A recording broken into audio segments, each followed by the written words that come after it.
ఒక కుక్కర్ పెట్టుకునేసి అందులో 2 స్పూన్లు ఆయిల్ వేసుకుందాం అండి. ఆయిల్ వేడెక్కిన తర్వాత జీలకర్ర వేసుకుందాం. జీలకర్ర వేగిన తర్వాత సన్నగా కట్ చేసి పెట్టుకున్న 1 ఆనియన్, 1 టమాటో, 2 గ్రీన్ చిల్లీ, కరివేపాకు వేసుకుందాం అండి. ఇవన్నీ ఒకసారి బాగా ఫ్రై చేసుకుందాం ఆయిల్లో.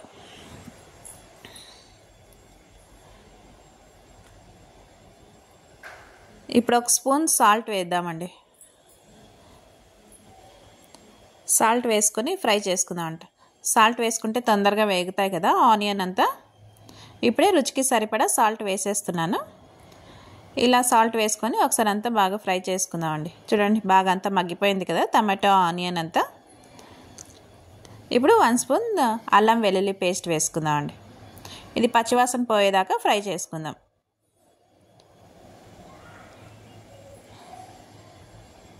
చూడండి పచ్చివాసన పోయేదాకా బాగా ఫ్రై చేసుకున్నాను.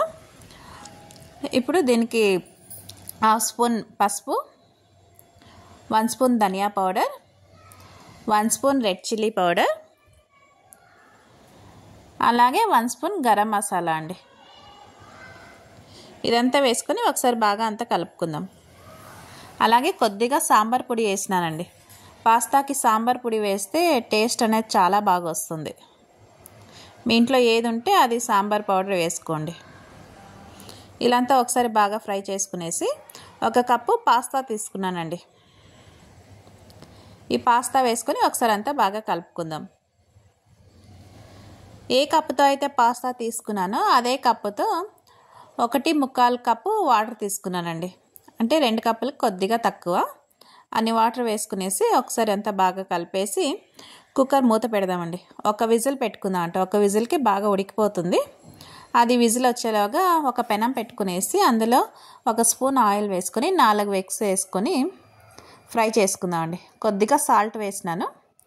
ఈ ఎగ్ అంతా బాగా ఫ్రై అయిపోయింది కదా. ఇప్పుడు ఒక పక్కన పెట్టుకుందాం అండి. చూద్దాం అండి కుక్కర్ విజిల్ అయిపోయింది. చూడండి పాస్తా బాగా ఉడుకుతూ ఉంది కదా.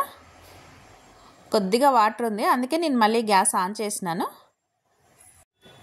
వాటర్ కొద్దిగా డ్రై అయ్యేదాకా కలుపుకుందామండి. అందులోనే కొద్దిగా కొత్తిమీర కట్ చేసి వేసుకున్నాను. ఇందాక ఫ్రై చేసి పెట్టుకున్నాం కదా ఎగ్స్, ఆ ఎగ్ వేసుకొని అంతా ఇలాగా కలుపుకున్నానండి. మళ్ళీ ఫుల్ డ్రైగా ఏం చేయలేదు, కొద్దిగా క్రీమీ లాగా ఉంది కదండి. ఇక స్టవ్ ఆపేద్దామంట. ఒక సర్వింగ్ ప్లేట్లో తీసుకుందాం. ఎంతో టేస్టీ అయిన ఎగ్ పాస్తా అయితే రెడీ అయిపోయిందండి. మీకు ఈ వీడియో లైక్ అయితే లైక్ చేయండి, షేర్ చేయండి, కామెంట్స్ చేయండి, సబ్స్క్రిప్షన్ చేసుకోండి. ఈజీగా కుక్కర్లో చేసుకోవచ్చు.